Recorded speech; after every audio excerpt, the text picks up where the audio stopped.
खाना खाना क्या होगा? क्योंकि मुझे आभास हो गया है बाबा, समय आने वाला है। कौन सा समय आने वाला है लल्ला? शीघ्र सब कुछ बदलने वाला है। भैया को मेरा सत्य पता चल जाएगा बाबा।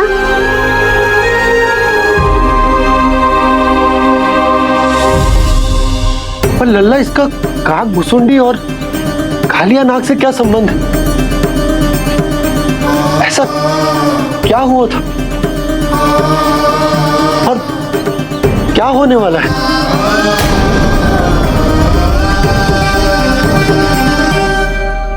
जो होने वाला है बाबा, उसका संबंध उससे है जो सैकड़ों वर्ष पहले हुआ था।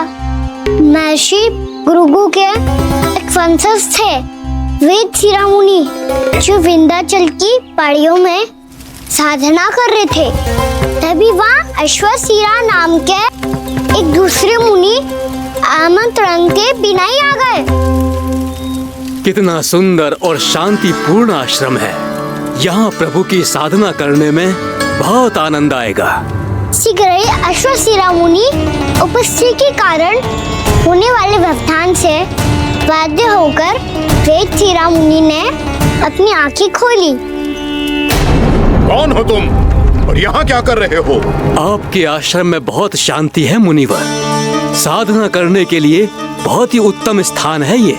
मैं चाहता हूँ कि मैं भी यहाँ। आप यहाँ साधना करना चाहते हैं, लेकिन इतना भी नहीं जानते कि किसी के आश्रम में प्रवेश करने से पहले उसकी आज्ञा लेनी चाहिए। आप ये भी नहीं जानते कि यदि कोई यज्ञ कर रहा हो तो बिना अनुमति के वहाँ प्रवेश करने से उसकी यज्ञ साधना भंग हो सकती है। आप क्या साधना करेंगे मुनि? आप तो साधना के योग्य ही नहीं हैं। इतना अपमान! एक मुनि के मुख से इतने कड़वे शब्द शोभा नहीं देते। मैं तुम्हें श्राप देता हूँ, जितनी विषैली तुम्हारी जिह्वा है उतने ही विषैले सर्प बन जाओ तुम।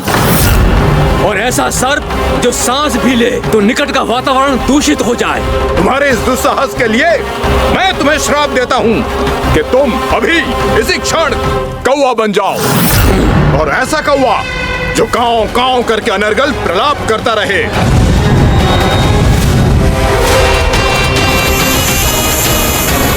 ये मैंने क्या किया?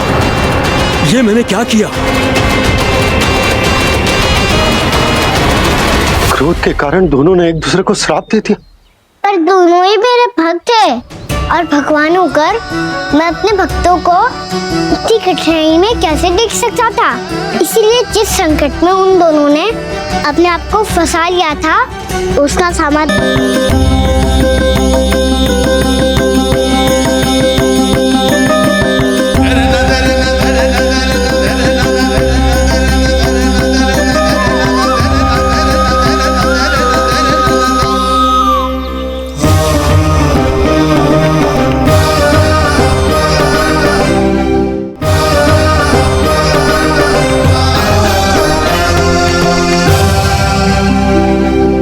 स्वस्थ हो जाएगी ना धन्वंतरी जी?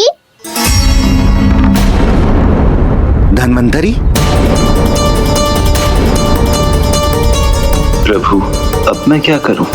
आपने तो स्वयं ही मेरी पहचान उजागर कर दी। जी क्या करो कान्हा? आप सब ऐसे क्यों देख रहे हो? भैया कहती है ना, सभी वेद धन्वंतरी जी का ही रूप होते हैं। वाह कृष्णा, चतुर तो हो तुम। वैसे वास्तविक धन्वंतरी मैं हूँ। मेरा अर्थ है वास्तविक वैद्य मैं हूँ। ये तो मेरा सहायक है। मुझे पूरा विश्वास है बिल्कुल ठीक हो जाएगी। वैसे ही थोड़े ना मुझे मथुरा का सर्वश्रेष्ठ वैद्य कहते हैं लोग।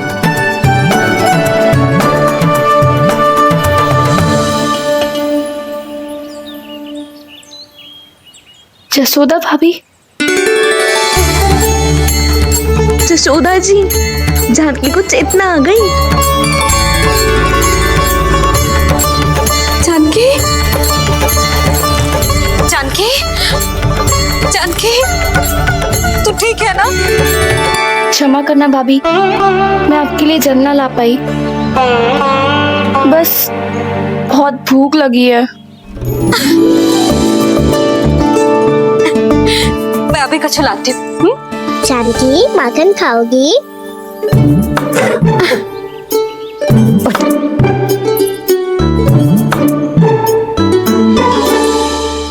आजा, तू ही खिला दे लल्ला।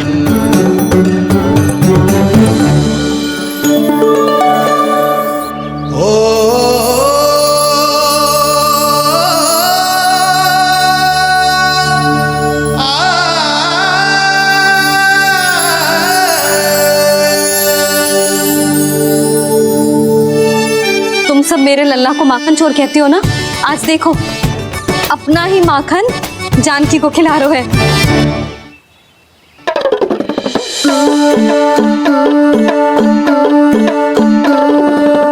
थोड़ा और विश्राम कर लो। सदैव तुम हम सबकी सेवा करती हो, आज मैं तुम्हारी सेवा करूंगा। जानकी की जिज्ञासा तब हुई जब जय यशोदा काकी की सेवा कर रही थी, और अब देखो स्वयं भगवान ही इसकी सेवा कर रहे हैं। जानते हो इससे क्या सिद्ध होता है? जो भी यशोदा मैया की पूजा करेगा, अर्थात अपने माता पिता की सेवा करेगा, उनके साथ सम्मान से व्यवहार करेगा, ईश्वर स्वयं उसका ध्यान रखेंगे। कभी धन्वंतरी के रूप में तो कभी स्वयं कान्हा के रूप में। भक्त और भगवान का देखो कैसा ये अनुराग, स्वयं करे सेवा प्रभु, अद्भुत गोपी का भाग्य। प्रभु इन सब पृथ्वीवासियों से कितना घुल मिल गए हैं। ना तो ये प्रभु को भगवान मानते हैं और ना ही प्रभु अपने आप को इनसे सर्वश्रेष्ठ समझते हैं। अपने आचरण से ये सिद्ध कर रहे हैं कि ये सभी में हैं और सभी इनका ही अंश है।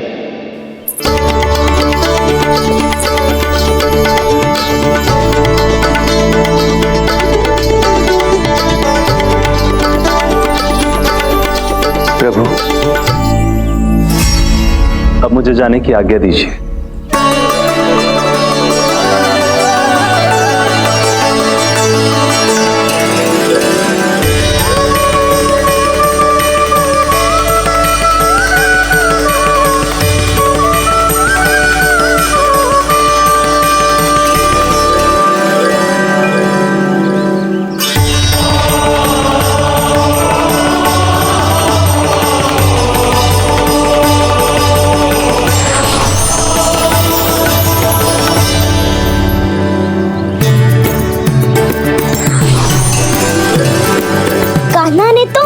सच्ची में धन्वंतरी जी को बुला लिया था।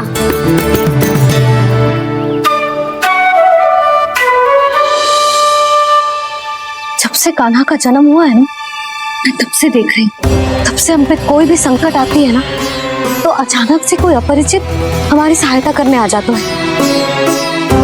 और जाते समय कान्हा की आज्ञा लेके जाते है, और कभी कभी तो इसे प्रभु बोल के जाते है। बाबा संभालो।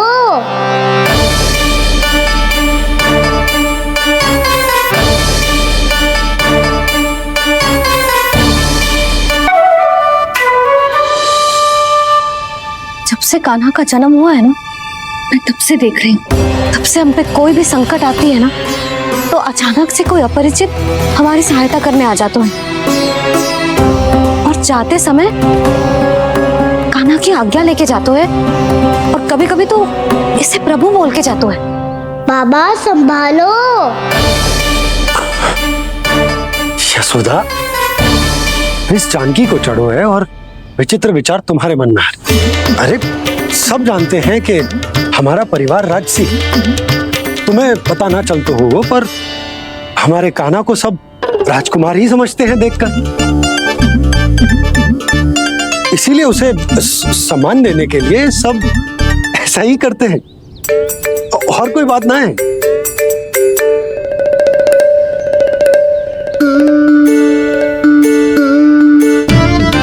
अब जे मेरे लल्ला को ऐसे क्यों घूर रहे हैं? बुरी दृष्टि लगाएंगे क्या? वैद्यराज जी, आपके सहायक तो गए, अब आप यहाँ क्यों? वो क्या है ना, मैं अपने रोगी का निरीक्षण करके पूरी तरह से संतुष्ट होकर ही जाता हूँ।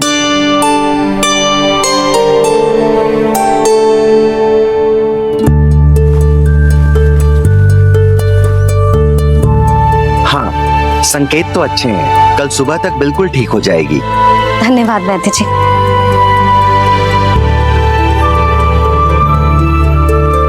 बस तो फिर हम कल पकड़न पकड़ाई खेलेंगे जानकी।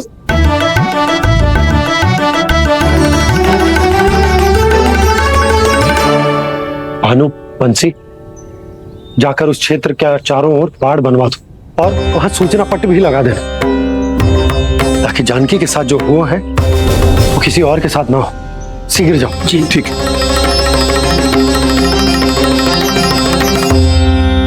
बाड़ और सूचना पट लगवाने से समस्या का समाधान नहीं होगा बाबा। निर्दोष पशु सूचना पट देखकर भी कुछ समझ नहीं पाएंगे।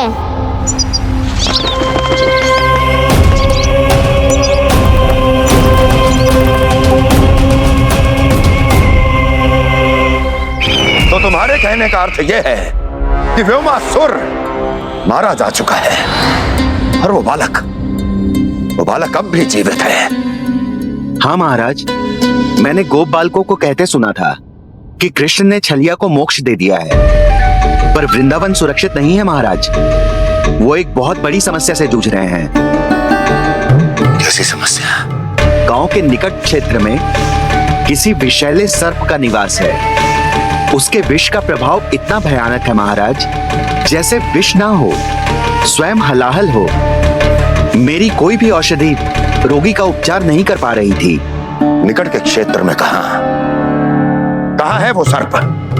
गोप मानते हैं कि वो सर्प गांव के निकट यमुना नदी के जल में रहता है। मुझे तो लगता है महाराज, ये कालिया नाग की कथा कोई किंवदंती या लोक श्रुति नहीं, एक सच्चाई है, एक विशैली सच्चाई।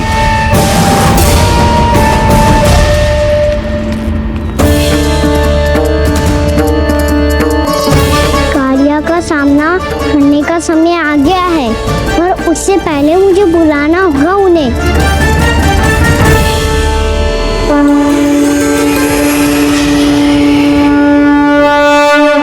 संसार के दारुण भय का नाश करने वाले, सभी कष्टों का हरण करने वाले, विश्व का समस्त ऐश्वर्य प्रदान करने वाले, कमल जैसे लोचन, मुख और चरणों वाले आजानुभुज श्री राम को मैं बार बार नमस्कार करता हूँ।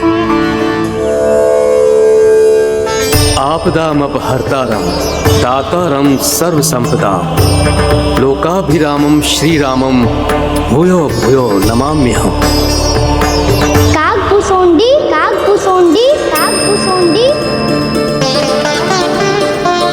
प्रभु क्षमा करें, मुझे जाना होगा।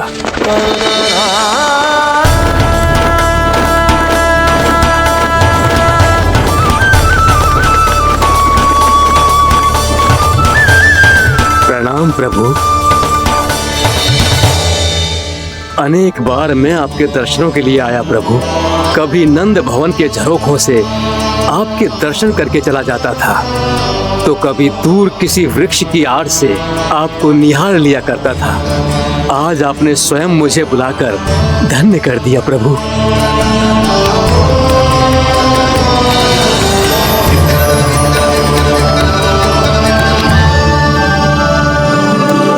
मैंने आपको यहाँ एक विशेष कारण से बुलाया है।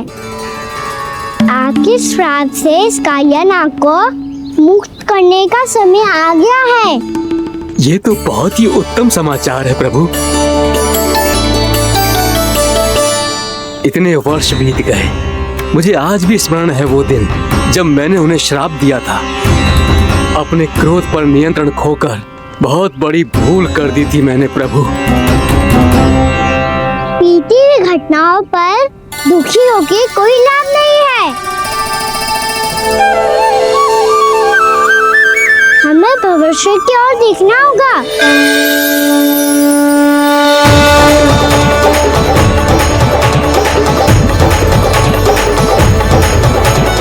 आदेश कीजिए प्रभु, क्या आज्ञा है आपकी? जब मैं कालिया नाग का सामना करने जाऊं, तो आप यही रहेगा। आपको अपने आप पता चल जाएगा कि कब क्या करना है। और हाँ, लौटते जाते समय नारद मुनि से कहिएगा वो आकर मुझसे भेंट करे। अवश्य प्रभु, प्रणाम। क्या इसने सच्ची में देवर्षि नारद को बुलाया है? नारायण नारायण, आपको संदेश भेजने की आवश्यकता नहीं थी। आप स्मरण करते और मैं चला आता।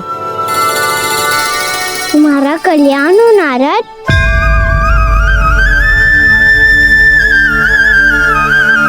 मैंने तुम्हें एक विशेष कार्य के लिए बुलाया है। आज्ञा दीजिए प्रभु। तुम्हें एक बार फिर कंस से भेंट करनी होगी। विचार कीजिए महाराज, क्या आप बिना किसी शंका के कह सकते हैं कि कौन सी पंखुड़ी पहली है और कौन सी आठवीं? उस दुष्ट से भेंट करना स्वयं कीचड़ में उतरने के समान है प्रभु। कमल पुष्प प्राप्त करना हो तो कीचड़ में उतरना पड़ता है नारद। आपका आदेश तो मैं स्वप्न में भी नहीं टाल सकता प्रभु। कंस कालिया नाग के बारे में जान गया है, पर वो उसका सामना करने का साहस नहीं कर पाएगा। मैं आतुर हूँ प्राप्ति, मूर्ख नहीं। मेरी बुद्धि फिर नहीं गई है। मैं स्वयं उस कालिया जैसे महाविषैले सर्प के सामने खड़ा हो जाऊं और अपने ही काल को आमंत्रित कर लूं। तो फिर अपने लाभ के लिए उसका प्रयोग करने का कोई और उपाय सोचिए स्वामी। कुछ ऐसा कीजिए कि यमुना नदी का पूरा जल विषैला हो जाए और वृंदावन वासी उसका उपयोग करें, और आपका काल कहलाने वाला वो बालक स्वयं काल के गाल में चला जाए। उत्तम उत्तम सुझाव है प्राप्ति। अब मुझे उस कालिया तक पहुंचने का मार्ग ढूंढना होगा। उसको विवश करने का कोई उपाय ढूंढना होगा, क्योंकि व्यक्तिगत रूप से उससे भेंट करना असंभव है। असंभव। आप सही कह रहे हैं प्रभु। कंस में उतना सामर्थ्य नहीं कि वो कालिया नाग का सामना स्वयं कर सके। वैसे तो कालिया गरुड़ देव का भी सम्मान नहीं करता, तो फिर वो कंस का सम्मान क्यों करेगा भला? नहीं करेगा, पर कंस तुम्हारा सम्मान अवश्य करेगा नारद। तुम्हारी बातें भी सुनेगा और मानेगा भी। ये मेरी योजना का बहुत ही महत्वपूर्ण भाग है। तुम कंस के पास जाओ और कहो कि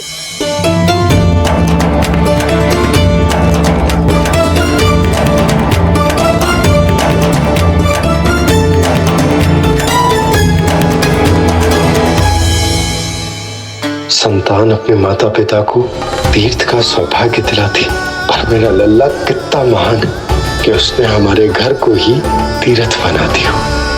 ऐसा तीर्थ जहां मेरी आंखों के सामने भक्त और भगवान का मिलन हो रहा है। जो आज्ञा प्रभु।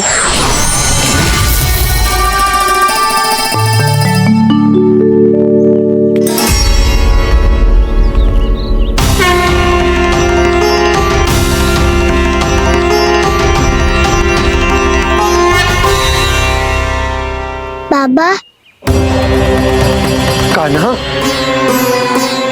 ये सब क्या चल रहा है? पहले काक भुसुंडी जी और फिर जी नारद जी। क्या योजना बना रहे हो तुम? कान्हा, बताना लल्ला, क्या सोच रहे तू? कहाँ देख, अगर तुझे अपने बाबा को ना बताना हो ना, तो अपने भक्त को बता दे। क्या सोच रहे हो लल्ला? क्या करने वाले हो आप?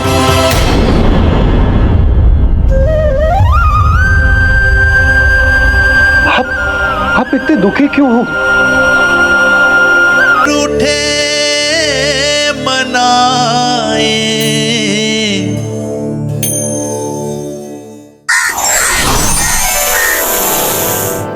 देखिए ना प्रभु, ये क्या हो गया हमसे? हमारी रक्षा कीजिए प्रभु, मार्ग दिखाइए हमें। क्रोध पर नियंत्रण ना होने के कारण आप दोनों ने एक दूसरे को बहुत ही भीषण संकट में डाल दिया है। अब दोनों ही तपस्वी, तप के बल से दिए गए आपके श्राप को लौटाना भी संभव नहीं है। प्रभु कोई तो उपाय होगा, हम आपके शरण में हैं प्रभु। अपराध तो हमसे हुआ है प्रभु, पर अब आपसे ही आशा है। कुछ ऐसा कीजिए भक्त वत्सल, जिससे हम दोनों के श्राप का प्रभाव कुछ कम हो जाए। आप दोनों ही मेरे भक्त हैं, इसलिए आपकी पीड़ा का निवारण करने का एक उपाय है मेरे पास। वेद शिरामुनि, जब आप कालिया नाग बनेंगे तो आपको मेरे चरणों को अपने शीश पर धारण करने का सौभाग्य मिलेगा। और अश्र शिरामुनि, आप काग योनि होने के बाद भी आप श्रेष्ठतम ज्ञान और सर्वाधिक यौगिक सिद्धियों के स्वामी होंगे और प्रवचन दिया करेंगे। इसके बाद अश्वशिरा मुनि काक भुसुंडी बन गए, जिन्होंने आगे चलकर स्वयं गरुड़ देव को रामायण सुनाई।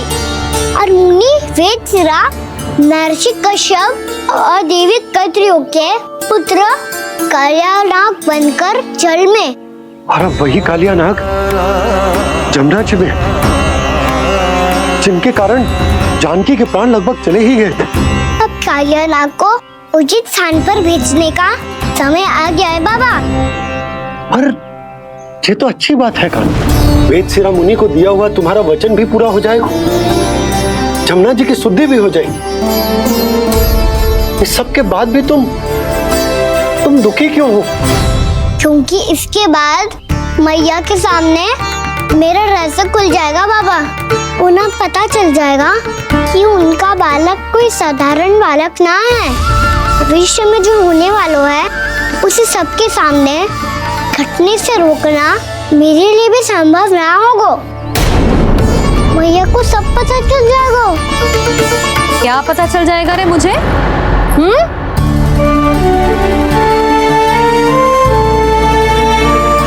यही कि सबसे अधिक प्रेम मैं आपसे ही करता हूँ। अब बस भी कर, चलो भोजन के लिए बुलाने आई थी तुम दोनों को। भूखा थोड़े ना रहने दूंगी अपने लल्ला को, मेरा लल्ला दुर्बल हो जाएगा ना। आप खिलाओगे तो ही खाऊंगा। हाँ ठीक है, मैं ही खिलाऊंगी। अब चल, आओ जी चल।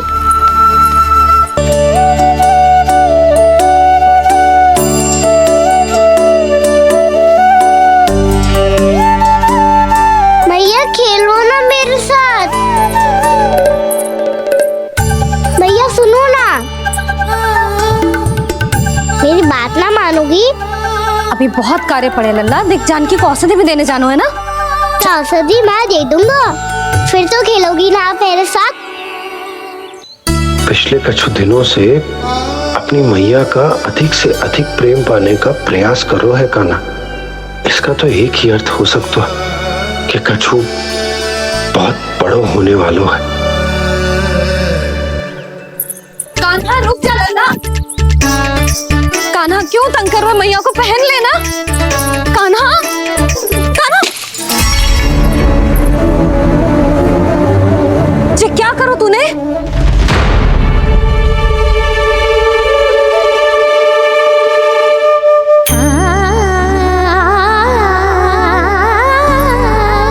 अच्छा ठीक है, अब मुंह लटकाने की आवश्यकता ना है। ये ले।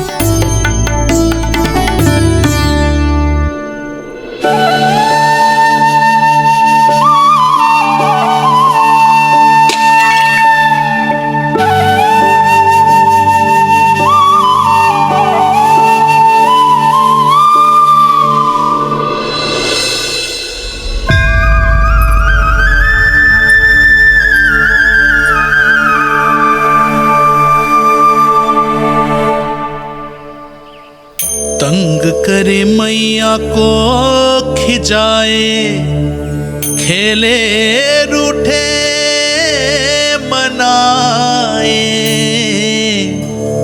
लीला अनोखी करके शरारत, कान्हा दंड भी पाए।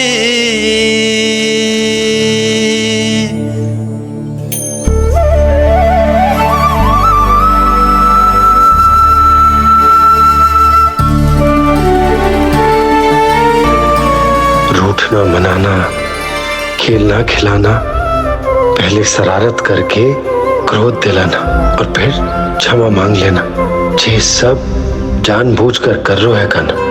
जैसे जीवन भर के लिए अपनी मैया की ममता को अपने हृदय में समेट कर रखना चाहते हो। कैसे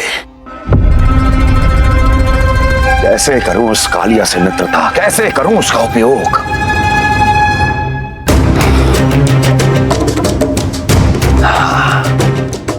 उस पर आक्रमण कर देता हूं और उसे किसी ना किसी तरह से यह विश्वास दिला देता हूं कि यह आक्रमण उस विष्णु अवतार ने किया है।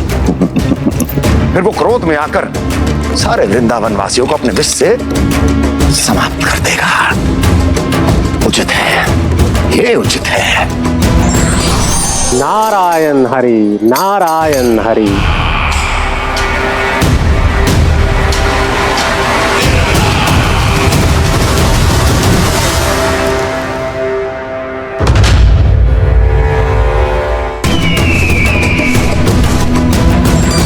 नारायण हरि, नारायण हरि।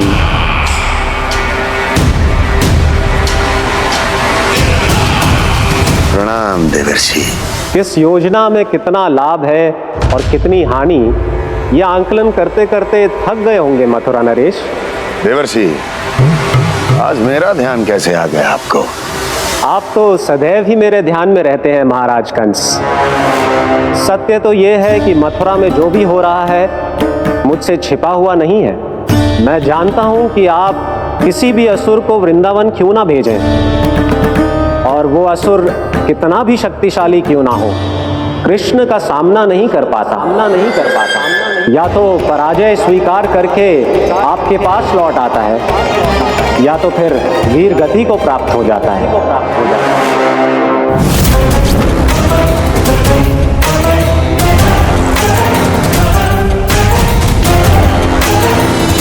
वाह, मुझे मेरी असफलताएं स्मरण कराने आए हैं, मेरे घाव को खुरेदने आए हैं, उन पे नमक छिड़कने आए हैं। मित्र को शत्रु समझने की भूल मत कीजिए महाराज कंस।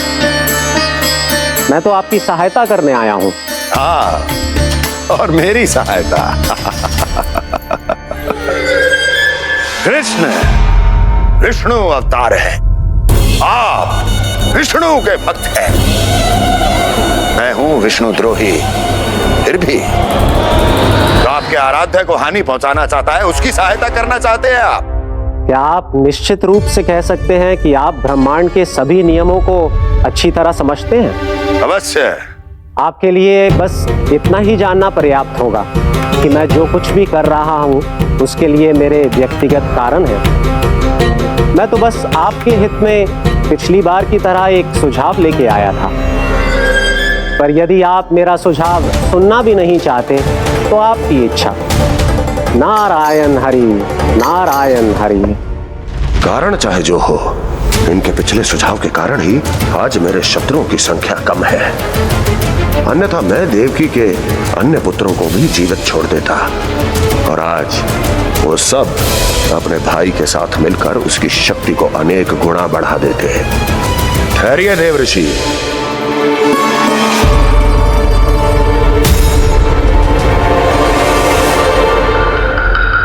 बताइए, क्या सुझाव है आपके पास? मेरे सुझाव का नाम है कालिया नाग।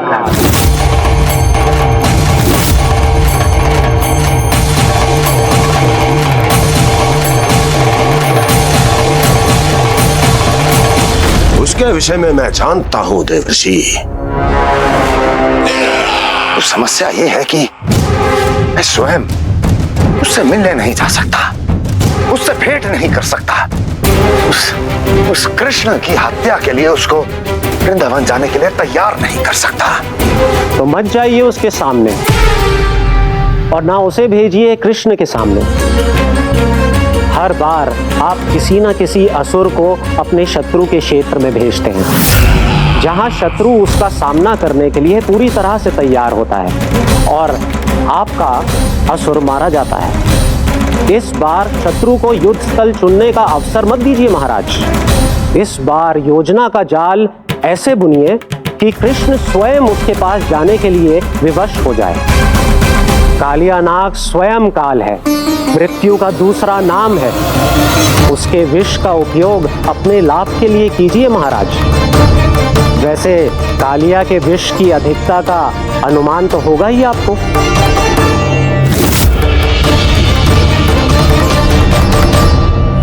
एक बार जो उसके क्षेत्र में पहुंच गया, फिर उसके विष से बचना असंभव है।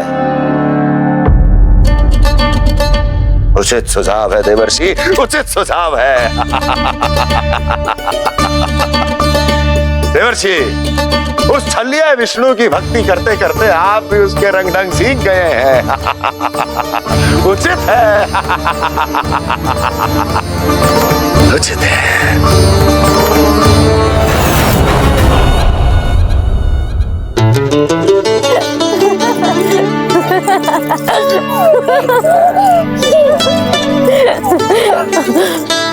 बस बस, बहुत आनंद ले लियो लल्ला। बस अब दूध पी ले। ठहर ठहर, गर्म है। जी ले ले।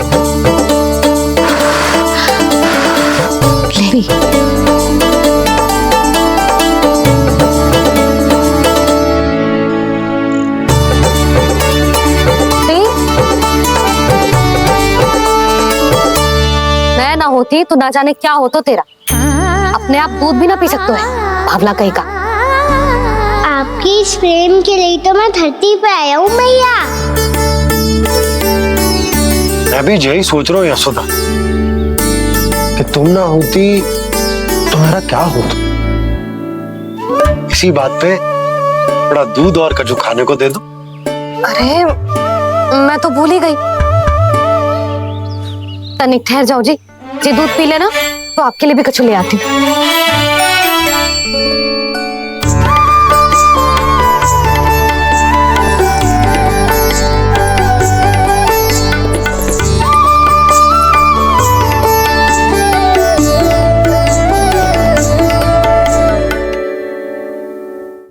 प्रणाम महाराज। आपकी आज्ञा के अनुसार बिल्कुल वैसा ही पत्र तैयार किया है जैसा आप चाहते थे।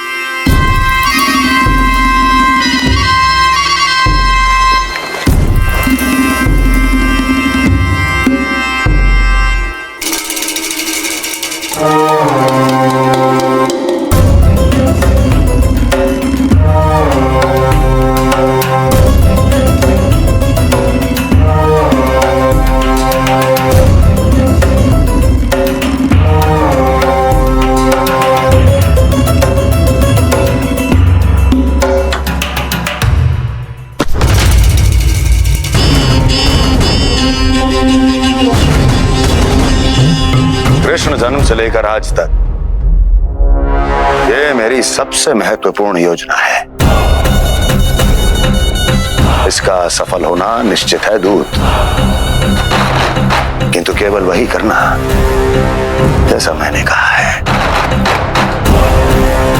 जाओ।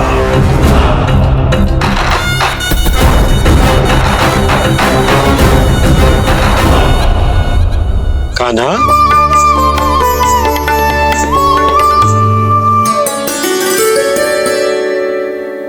क्या होगा? बाबा मैं चाहता हूँ कि मैया की ममता क्रिस्टल फ्रेम की वर्षा मुझ पे सरते ऐसे होते रहे। वो तो होती रहेगी लल्ला।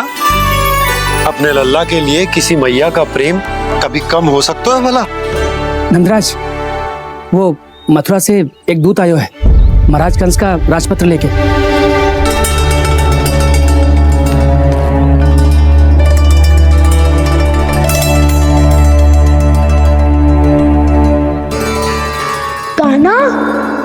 करने वाला है।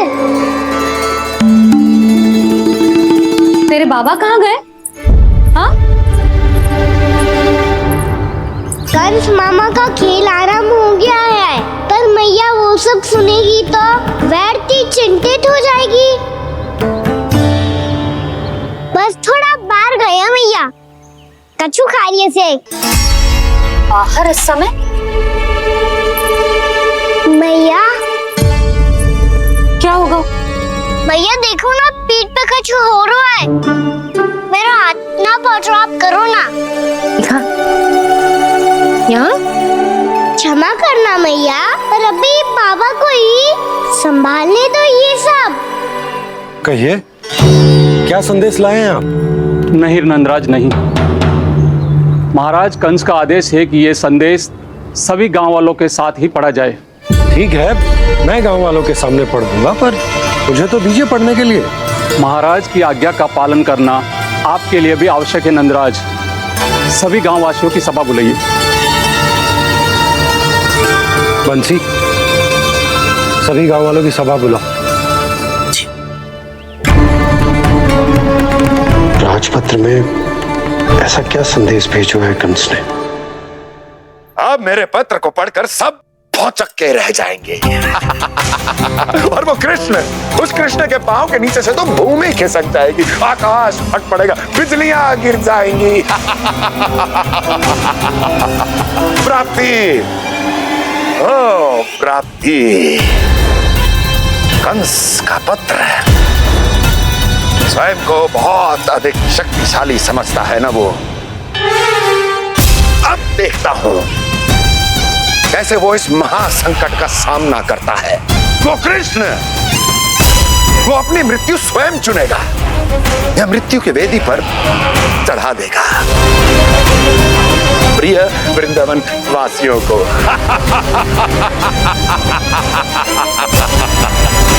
अब आएगा आनंद प्राप्ति, अब आएगा आनंद। सबको इकट्ठा करवा के ही पढ़वाएगो। अवश्य ही कोई विशेष संदेश दिया होगा कंस ने। मैं भी यही सोच रही हूँ सुलक्षणा जी, कछु ना कछु तो विशेष है, पर जे हो क्या सकता है? ऐसा कहा हो सकता है?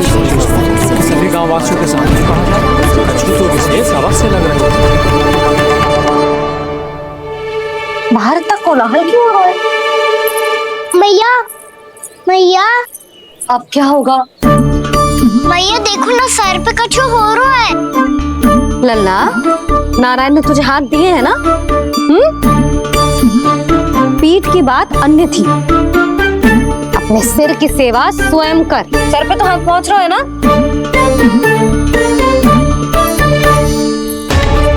मैया सुनो ना, मैया देखो ना, तीव्र कर कछु हो रहा है। मैया देखो ना, तीव्र कछु हो रहा है।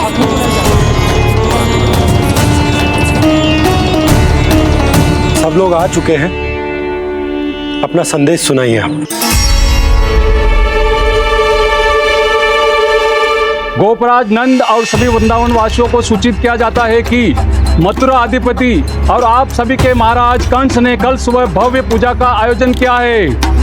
इसके लिए राज्य को वृंदावन के क्षेत्र के निकट यमुना नदी के मध्य में खिलने वाले 1 कोटि कमल के पुष्पों की आवश्यकता है। इसीलिए आप सभी को यह आदेश दिया जाता है कि ये सभी कमल के पुष्प प्रथम पहर से पहले राजसभा में पहुंचा दिए जाए।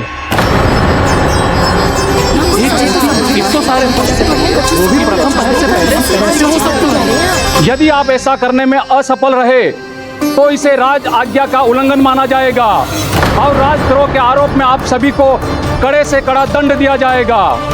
स्मरण रहे, यदि कल की पूजा में इन 1 कोटि कमल के पुष्पों का ना पहुंचने के कारण कोई व्यवधान आया तो समस्त वृंदावन वासियों को दोषी माना जाएगा और पूरे गांव को निवासियों सहित धूल में मिला दिया जाएगा।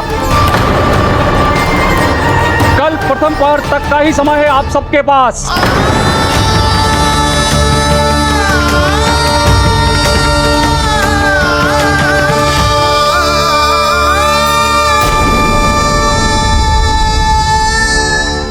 1 कोटि कमल पुष्प, वो भी कल प्रथम प्रहर में? ऐसे कैसे संभव है? और कोई साधारण पुष्प ना, यमुना नदी के मध्य खिलने वाले विशेष कमल के फूल चाहिए उन्हें। लेकिन यमुना नदी में तो कालिया नाग ने विष घोल के रखा है, तो फिर कैसे हो पाएगा? यह संभव है। हमारी मृत्यु का संदेश भेजा राजा कंस ने। सदैव की भांति इस समस्या पर भी गांव के बड़े ही विचार करेंगे। बालकों का यहाँ होना उचित ना है।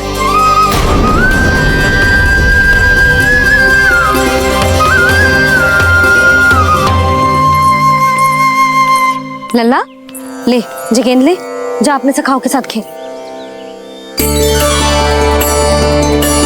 सुबह उज्जवल मधुमंगल वसंता, देखो भैया ने क्या दिया है।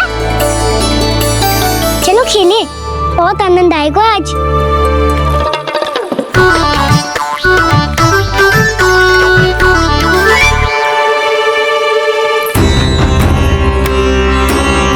भानु, बंसी, जाओ और शीघ्र ही वो घेरे का कार्य समाप्त करो।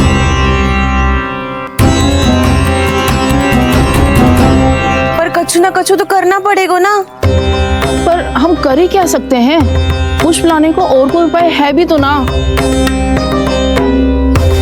मैं चला जाऊंगा जमुना जी में। वैसे भी मेरे जीवन के कितने दिन शेष बचे हैं। गांव के लिए, समाज के लिए कुछ करके मरूं, तभी तो शांति मिलेगी। ना काका, यदि आप उस विषैले जल में छलांग लगा भी दोगे, किंतु 1 कोटि कमल पुष्प एकत्रित कर पाना आपके लिए संभव ना है। इससे अच्छा है कि मैं चला जाऊं। यदि मैं मर भी गया तो मेरे पीछे रोने वाला कोई ना है। किसी को कहीं जाने की आवश्यकता ना है। गोप नरेश होने के नाते ये मेरा कर्तव्य है कि मैं आप सबकी रक्षा करूं। नंदराज, आपको जाना है तो जाओ। हरिया, काका, भैया सब चले जाओ। लेकिन आपको पता है वहाँ का जल कितना विषैला है। आप लोग एक क्षण भी जीवित नहीं रह पाओगे। फिर कैसे इकट्ठा करेंगे 1 कोटि कमल पुष्प? आप बात तो सही कह रही हैं शांति। उस दुष्ट कंस ने ऐसी मांग रख के हम सबको फंसा दिया। हम में से कोई भी क्यों ना चला जाए और इस संकट का समाधान ना निकले को। कान्हा, बताना कौन सा खेल खेले? गेंद पकड़ खेलते हैं। पर एक बात सुन लो सब, कोई भी तीव्र गति से ना फेंकेगा गेंद को। भैया ने स्वयं बनाई है मेरे लिए। सब तैयार हो?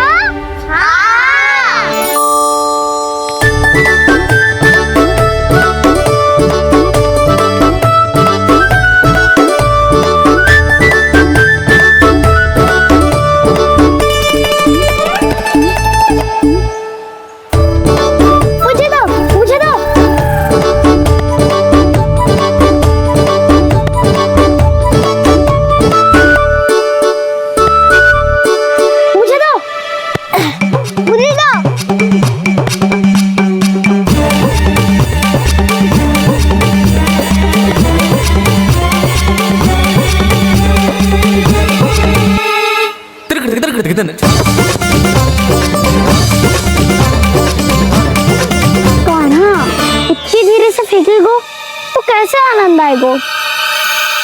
थोड़ा बल लगा के फेंक। हाँ कान्हा, हम अभी बड़े हो गए हैं, तू अब भी छोटे बालकों की तरह फेंक रहे है।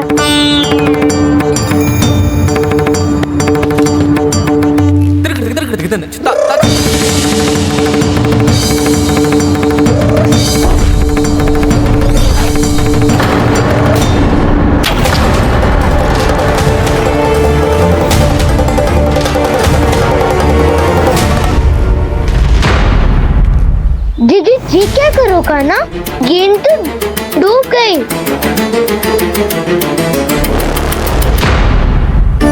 अच्छा, तो ये सब इसकी योजना का भाग था ताकि ये कालिया का सामना कर पाए। तुम सबने तो कही थी तीव्र गति से फेंको। देखो सिखवा दी ना मेरी गेम। मुझसे नदी में मुझे जाके लानी पड़ेगी। रुक जा कान्हा, रुक जा कान्हा। जी क्या बोल रहे थे कान्हा? इसमें तो बहुत संकट है। कोई भी संकट मेरी मैया का उपहार खोने से बड़ा ना है।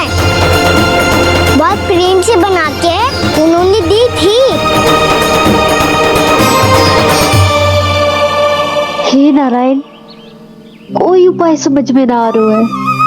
भैया, अब कैसे करेंगे हम अपने गांव की रक्षा?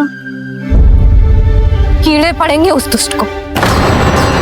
यदि उसके कारण किसी के प्राण चले गए तो कौन सा फल मिलेगा उसे इस पूजा का? तुम सही कह रही हो यशोदा। हमारे पास कोई और दूसरा विकल्प भी तो ना है। यदि हमने मथुरा की राज आज्ञा का पालन ना किया तो इसका दुष्परिणाम पूरे गांव को भुगतना पड़ेगा।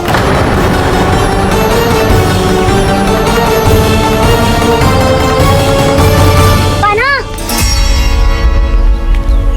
तुम्हें पता है कि तू भगवान है, दिव्य है, बहुत शक्ति है तुझमें,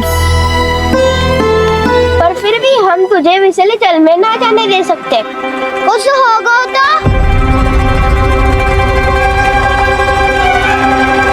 तुम सब इतनी हट कर रहे हो तो ठीक है, ना जाऊंगा। गेट कहाँ गिरी है, कितनी दूर गई है, ये तो देख लूं, ताकि उसे बाहर निकालने का कोई उपाय ढूंढ पाऊं।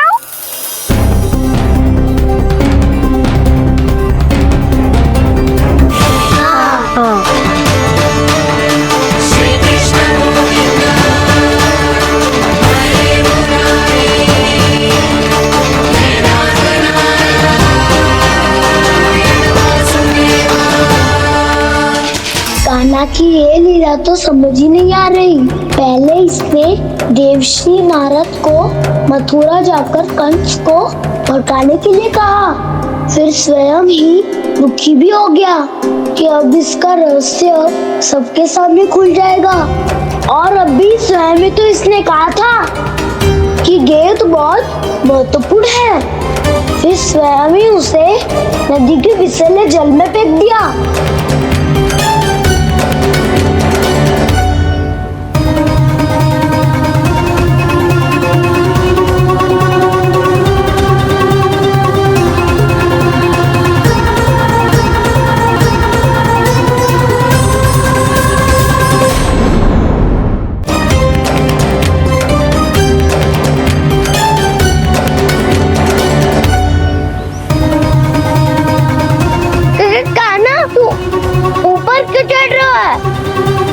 ऐसे देखूंगा तभी तो गेंद दिखेगी।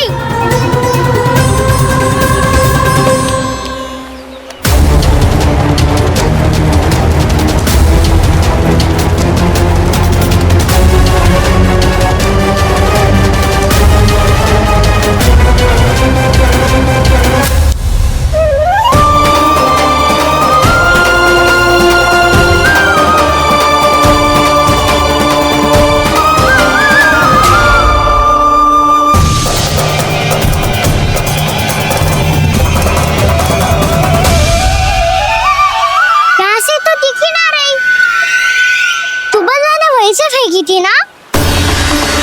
ना वहां से फेंकी थी। कहाँ से? देखा ना वहां से। समझ ना आ रहा, ठीक बताना कहाँ से फेंकी थी?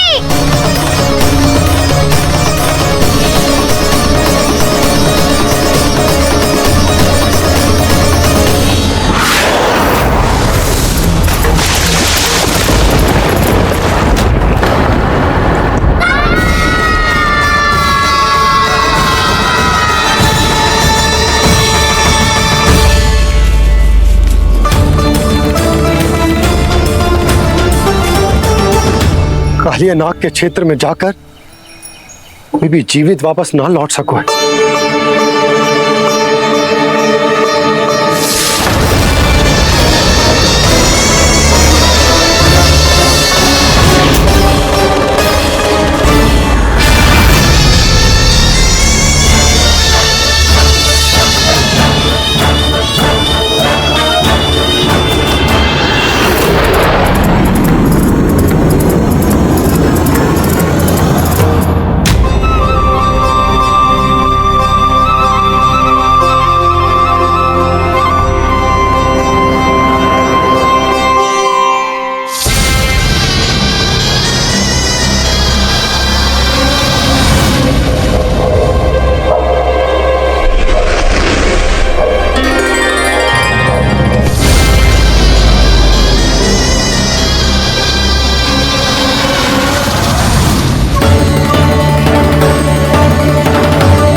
कालिया नाग तो उसे देखते ही निकल जाएगा।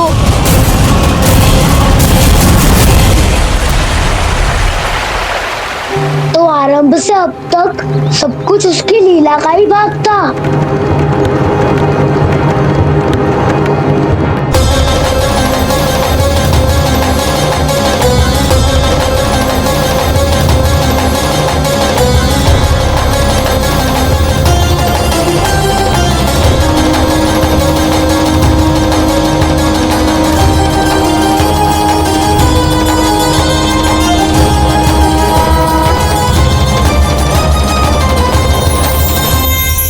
इतना सुंदर रूप, मन मोहने वाली मुस्कान, अद्भुत तेज और भगवान जैसी दिव्यता। कौन हो तुम? हाँ, तुम्हें देखकर तो हम सब सम्मोहित ही हो गए।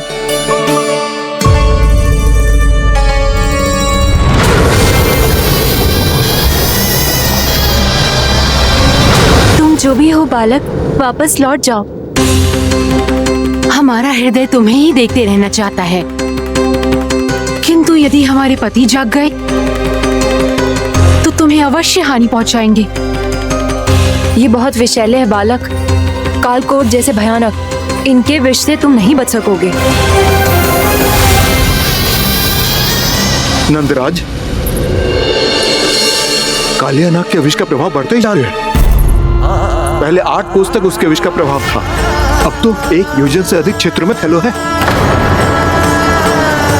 जल पीने के प्रयास से अनेक पशु मारे गए हैं और नदी के निकट के वृक्ष और वनस्पति सब नष्ट होने लगे।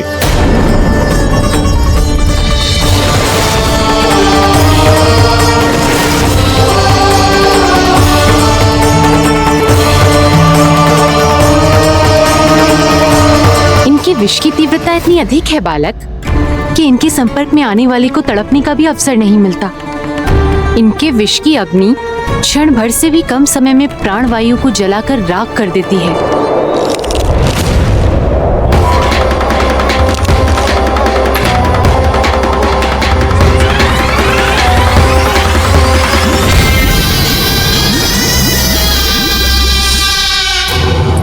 तब तो समस्या और भी गंभीर हो जाएगी। मैंने तो सुनो है कि कालिया नाग कम से कम 2 योजन लंबा है, सैकड़ों फन है उसके।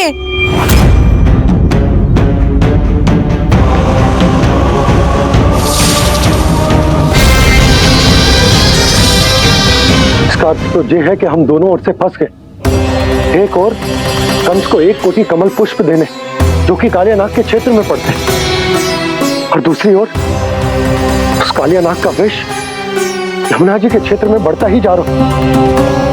इसके कारण हम ही नहीं, निर्दोष पशु पक्षी भी संकट में।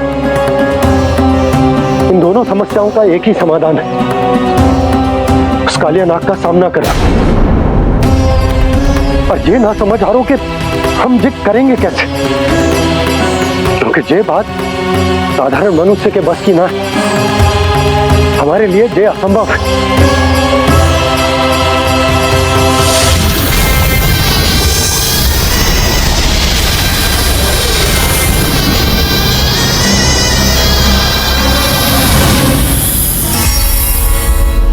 अब तो तुमने अपनी आंखों से भी देख लिया बालक, ये कितने विषैले हैं।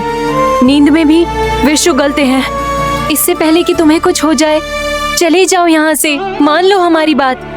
आप सब मुझे जानती भी नहीं और फिर भी मेरी इतनी चिंता कर रही हैं आप। माँ की ममता भेदभाव नहीं जानती। तुम भी किसी के पुत्र हो और हम सब भी माँ हैं। एक माँ को हर बालक में अपनी ही संतान दिखाई देती है, इसलिए हम तुमसे विनती करते हैं, वापस चले जाओ, बचा लो अपने प्राण। मेरी चिंता मत कीजिए, मुझे कुछ नहीं होगा। होगा, अनर्थ होगा यदि ये उठ गए तो।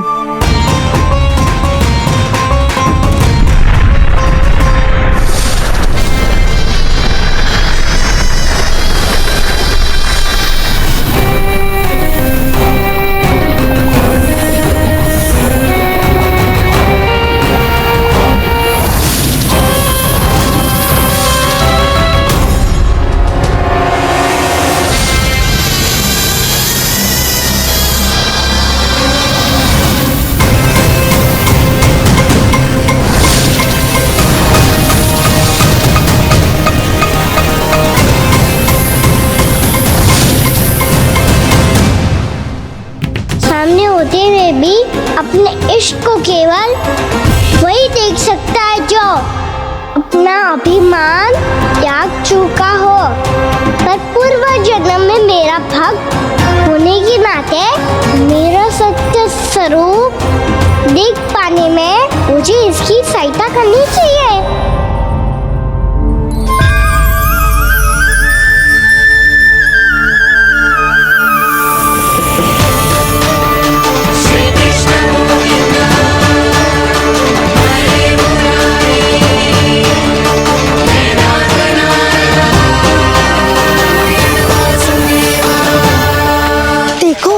हमारा छोटा सा कान्हा कैसे डट के खड़ा हुआ है, इतने विशालकाय, इतने महाभयंकर सबके सामने।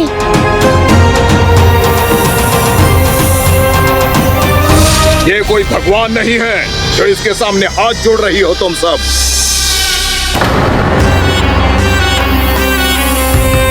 एक सामान्य साधारण बालक है ये, जो ये तक नहीं जानता कि इसके सामने है इसका काल, कालिया।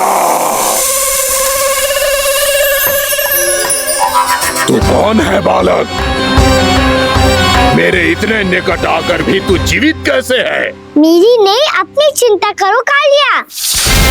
बहुत मनमानी कर ली तुमने। अब बस मैं तुम्हें रोकना हूँ। अब बस मैं तुम्हें रोकना हूँ। मैं तुम्हें रोकना हूँ। बित्ते भर का है तू, मेरे विष के बारे में जानता ही क्या है? और कहता है मुझे रोकने आया है। किससे? किससे रोकना चाहता है तू मुझे? मुझे क्रोध दिलाने की भूल मत कर बालक। अपनी फुंकार से ही तेरी इस मुस्कुराहट को अंतिम मुस्कुराहट बना सकता हूं मैं। शीघ्र बता, कौन है तू और किसने भेजा है तुझे? तुम्हें आवाज भी है कि अपनी पुकारों से तुम कितना विष भूल चुके हो। पवित्र यमुना नदी को कितना दूषित कर दिया तुमने। और यही नहीं, तुम्हारे कारण निकट के जीव जंतुओं, वृक्ष, वनस्पतियों सबको हानि पहुंच रही है। तो क्या? मुझे उससे क्या? मुझे है आपत्ति है मुझे तुम्हारे इस व्यवहार से, और इसीलिए तुम्हें यहाँ से जाना होगा, यहाँ से जाना होगा।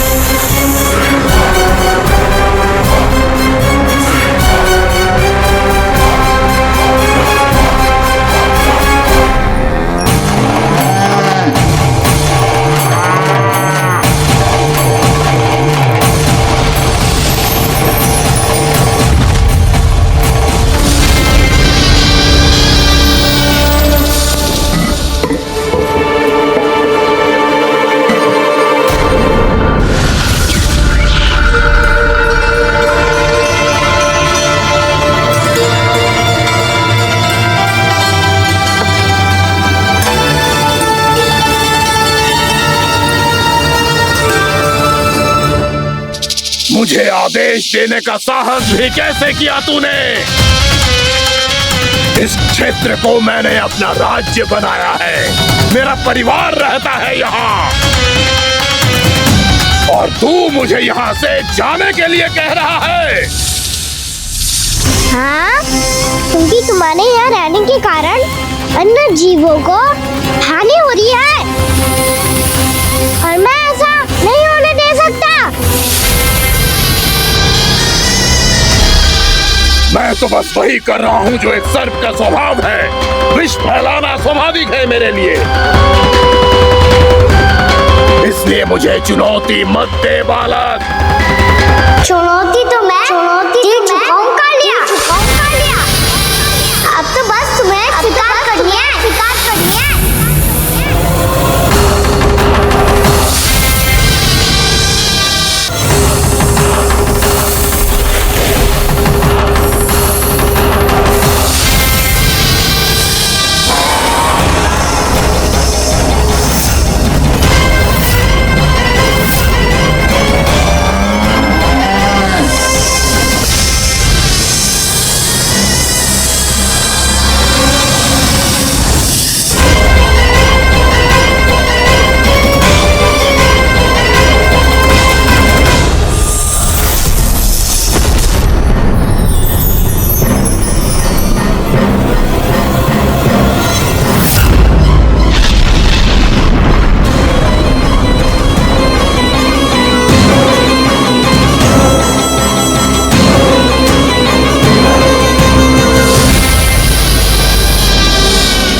को पहचानो कालिया, तुम जो कर रहे हो अनुचित है।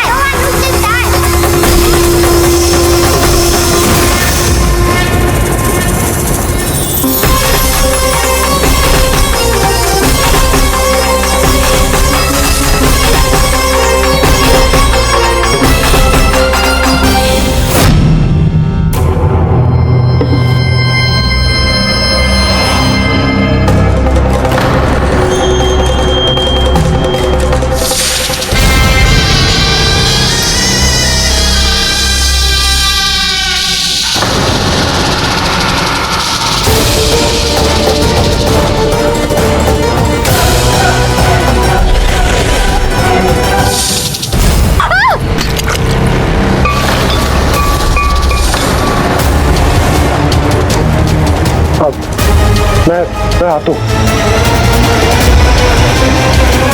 क्या हो गया सुधा? मुझे आवाज हो रहा है जी, कछु ना कछु गड़बड़ है। यशोदा, जो समस्या हमारे सामने है, हम सभी उसका समाधान खोजने में जुटे। तुम विश्वास करो, मैं कोई ना कोई समाधान अवश्य ढूंढ लूंगा। हम कैसे भी करके वो कमल के पुष्प उस कंस तक पहुंचा देंगे। नाना, समस्या उससे कहीं अधिक है, उससे कहीं अधिक बड़ी, उससे कहीं अधिक भयानक है।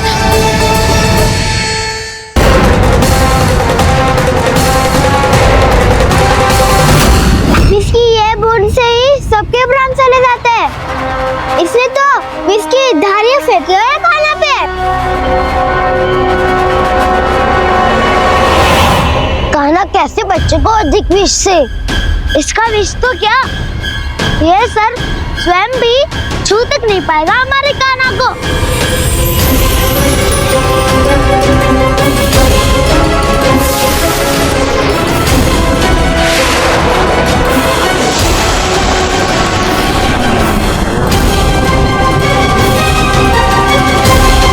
तुम्हारे सखा को, मेरे भाई को कोई हानि नहीं पहुंचा पाएगा। ये कान्हा का सत्य चाहे जो हो बलराम, पर अभी तो जो एक बालक ही है ना। देखो कैसे विष के कारण स्थिर हो गया है।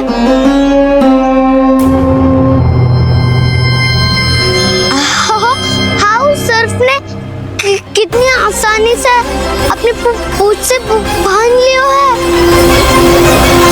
मुझे यहाँ से भगाना चाहता था ना तू? अब मैं तुझे दिखाऊंगा अपना सामर्थ्य। ये मूर्ख किसे बांधना चाहता है अपनी पूंछ में? उन्हें जिनका विस्तार सारे ब्रह्मांड में है, या उन्हें जो स्वयं अनंत है? पर देवराज, प्रभु ऐसा करने ही क्यों दे रहे हैं कालिया को? आप सब भूल रहे हैं देवगण, कालिया पूर्व जन्म में प्रभु का बहुत बड़ा भक्त था। उसी भक्ति का फल मिल रहा है अब इसे।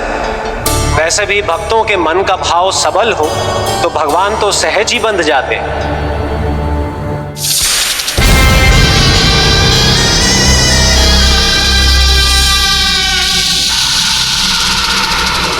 बलराम, तुमने ही तो कही थी कान्हा को कछु ना होगो। देखो उस दुष्ट ने चारों ओर से जकड़ लियो है।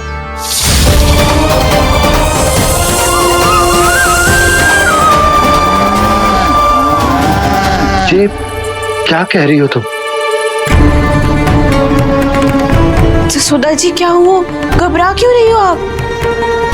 सुलक्षणा, मुझे आभास हो रहा है कुछ बहुत बड़ी अनहोनी हो गई है। नंदराज, नंदराज, नंदराज!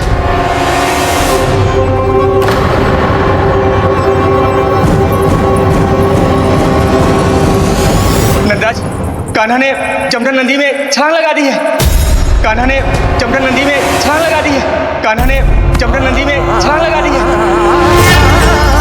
कान्हा जमुना में कूद गया है। मुझे लगा था आज कछु गड़बड़ होने वाली है। मुझे आज कान्हा को ना जाने देना चाहिए था।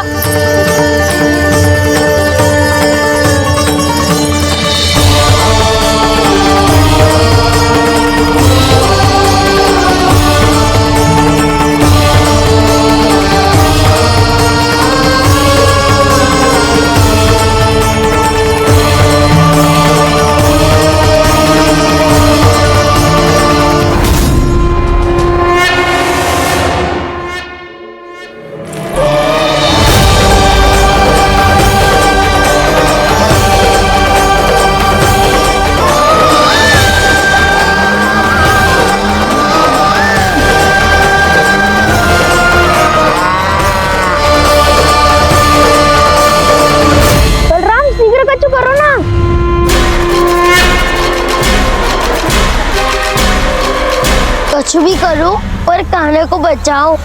नाग बहुत भयंकर है, कान्हा अकेले ना संभाल पाएगा इसे।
देखो अब कैसे तुम्हारे अस्थियों को तोड़कर छोटे छोटे टुकड़ों में बदल दूंगा मैं।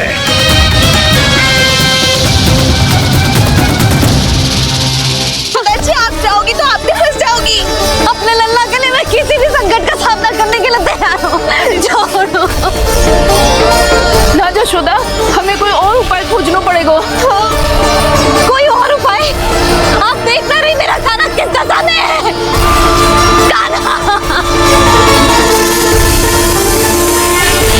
भैया के वश में नहीं है, नहीं तो ये अपने लल्ला के लिए साक्षात काल का भी सामना कर ले। ये तो केवल कालिया नाग है।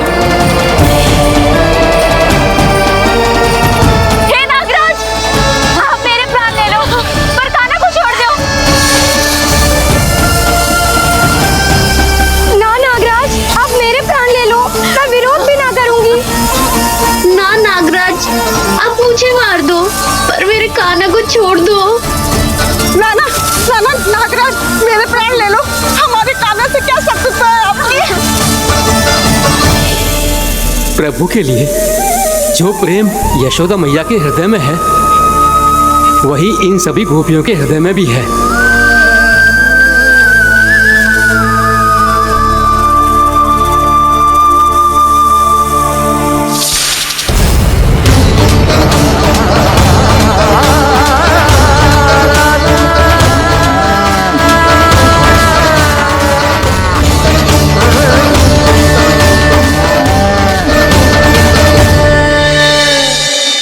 यशोदा, यशोदा, देखो इन गोपियों को, इन गैयाओं को, इन सब के मन में भी तुम्हारी भांति ही ममता भरी हुई। वो सब भी कान्हा से उतना ही प्रेम और स्नेह करती है, उतनी ही ममता से भरी हुई है जितनी कि तुम। तो तुम ही सोचो, जिसके साथ इतनी ममता और इतना स्नेह, इतना प्रेम, उसका कोई क्या कर सकता है। उस कालिया नाग का वेश इस सब आशीर्वादों के सामने कछु न है। कछु करो जी, उसे बोलो वो मेरे प्राण ले दे, मेरे कान्हा को छोड़ दे। यशोदा,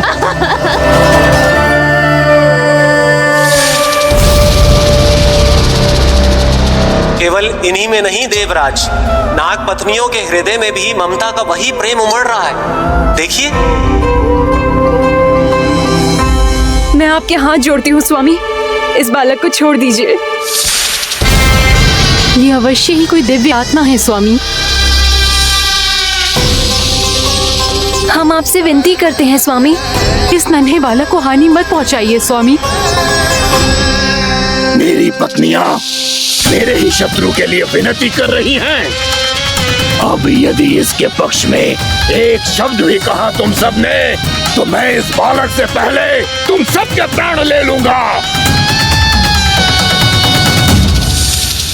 हो रहा प्रसन्न नाग कालिया, विजय को निश्चित जान। रोते बिलखते व्याकुल सब संकट में देख कान्हा के प्राण।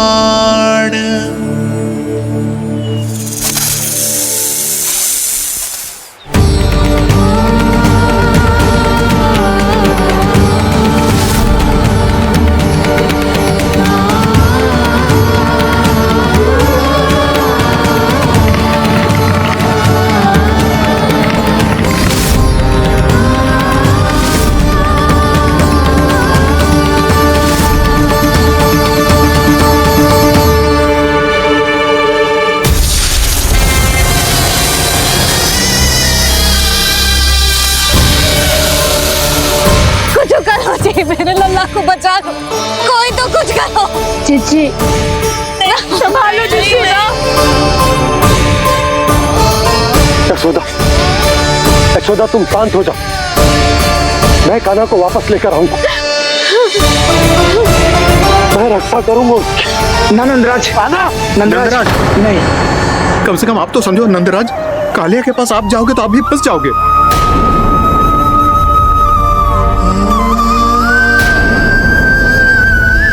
बलराम, तेरा भाई इतनी भीषण संकट में है और तुझे जरा भी दुख ना हो रहा? क्या आप सब अब तक नहीं समझ पाए कि कान्हा सच में कौन है? छोटे बाबा, आप तो उसका सत्य जानते हैं ना?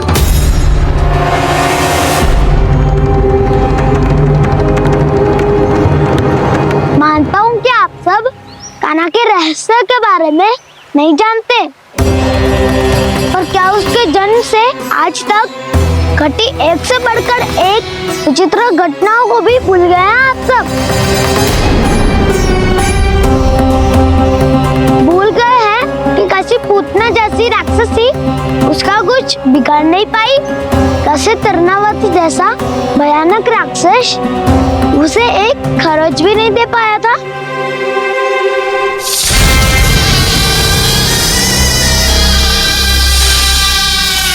आप सबने अपनी आंखों से देखा था ना, बकासुर से कान्हा की रक्षा करने देवता स्वयं आए थे, पर सत्य तो ये है कि वह सभी देवता भी उस असुर के सामने असमर्थ हो गए थे।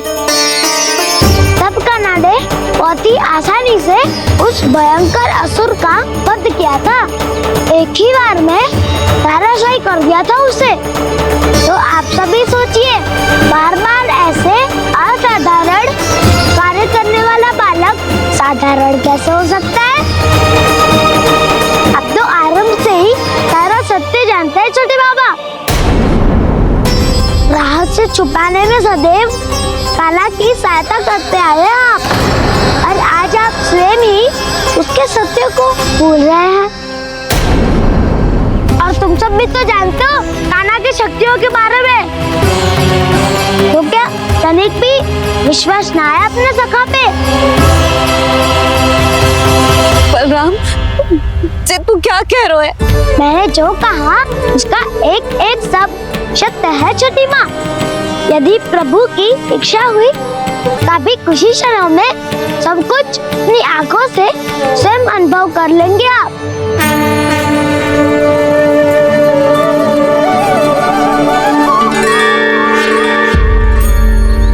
शांताकारं भुजगशयनं पद्मनाभं सुरेशं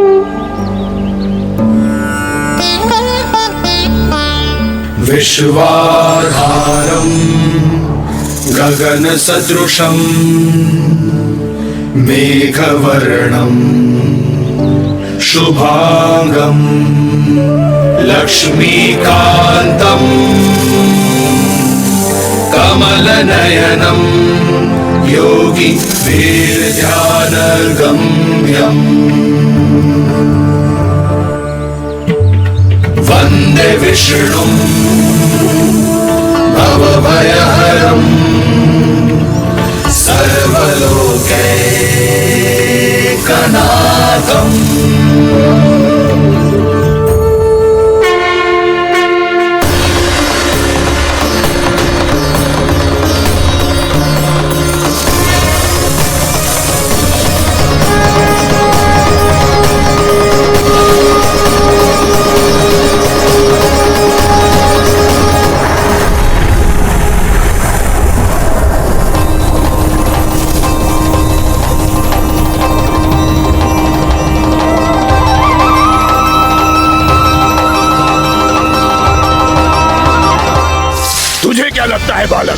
कि तू मेरी जगत से निकल गया तो अब बच जाएगा तू।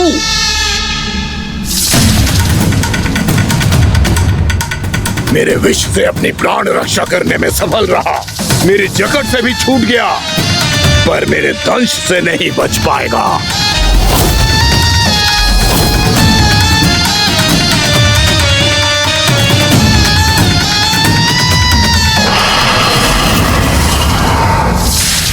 अब भय से भाग रहा है, पर मैं तुझे मृत्यु देकर रहूंगा।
नन्हा सा कान्हा कितनी देर भाग पाएगा?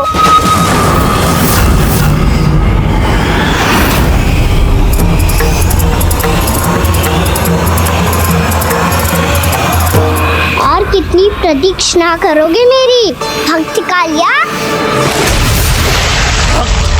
भक्त नहीं, काल हूं मैं तेरा।